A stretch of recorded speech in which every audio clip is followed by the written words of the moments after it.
Hai, masih bersama saya, Mr. Z bicara. Tentu saja bicara tentang kebenaran berdasarkan fakta, data, dan realita. Teman-teman, ini sungguh sangat mengagetkan kita semua, termasuk saya. Ada seorang putri Indonesia yang mengaku sebagai dokter kecantikan, kini berpraktek dan mengakibatkan korban rusak permanen. Ini miris sekali teman-teman. Di saat situasi seperti ini justru ada yang memanfaatkan bahkan sebagai dokter kecantikan. Ya, supaya tidak menjadi fitnah teman-teman, saya akan bacakan informasinya berikut ini.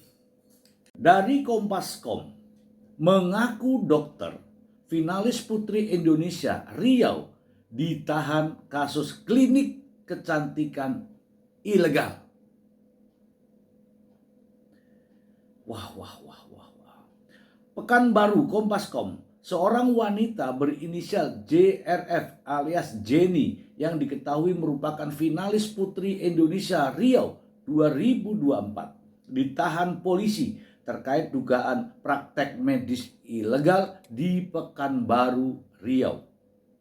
Kuasa hukum korban, Mark Haryanja, mengatakan tersangka telah ditahan oleh Subdit 4 Ditreskrimsus Polda Riau. Kasus yang menimpa klien kami telah menemukan titik terang. Kami dapat informasi pelaku JRF alias Jenny telah ditahan Subdit 4 Direktorat Reserse Kriminal Khusus Polda Riau hari ini. Direktur Kriminal Khusus Polda Riau, Kombes Ade Kuncoro Ridwan, juga membenarkan hal tersebut. Ya, sudah tersangka dan ditahan.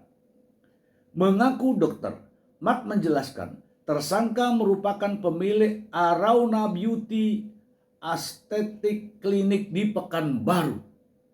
Wah.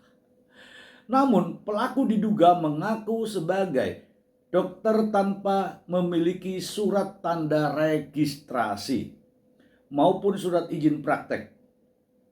Pelaku mengaku sebagai dokter namun tidak memiliki STR dan SIP katanya. Hingga saat ini jumlah korban yang terdata mencapai 15 orang. Salah satu korban mengaku mengeluarkan biaya hingga 16 juta rupiah untuk perawatan. Namun justru mengalami dampak yang merugikan pada wajah. Korban tentu tidak terima, makanya dilaporkan ke polisi karena pelaku itu dokter gadungan. Menurut Mark, pelaku menawarkan berbagai tindakan kecantikan dengan iming-iming harga diskon besar. Namun, tindakan yang dilakukan tidak sesuai standar medis dan beresiko bagi pasien. Dijerat Undang-Undang Kesehatan dan Perlindungan Konsumen. Mark menambahkan pihaknya juga telah mendapat konfirmasi dari Ikatan Dokter Indonesia bahwa tersangka bukan dokter dan tidak memiliki legalitas praktek medis. Saat ini JRF telah ditetapkan sebagai tersangka dan dijerat pasal 439 Undang-Undang Nomor 17 Tahun 2023 tentang Kesehatan. Junto Undang-Undang Nomor 8 Tahun 99 tentang Perlindungan Konsumen. Pihak kepolisian menyatakan kasus ini akan diproses hingga ke tahap persidangan. Wow. Oke ya teman-teman ya, kita bahas. Ini menarik nih, kita bahas. Nah ini baru polisi menetapkan seseorang sebagai tersangka, menerapkan pasal-pasal yang tepat, yang mana jelas korbannya, yang mana jelas merugikan masyarakat. Tentu saja merugikan konsumen. Ini saya suka, ini ada polisi begini nih, gercep nih, saya suka. Ya, Ini baru yang namanya pelanggaran. Ini baru yang namanya kejahatan. Pelanggaran-pelanggaran yang didakwakan, yang dituduhkan, yang dipersangkakan haruslah benar-benar nyata, real. Tidak boleh yang namanya rekayasa. Ada korbannya, ada pengakuannya, ada nilai bayarnya. Ini baru namanya polisi. Ini saya suka, ya.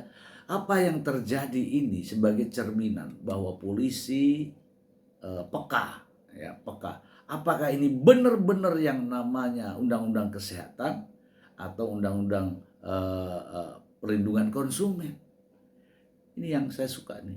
Selamat ya untuk Polda Riau ya.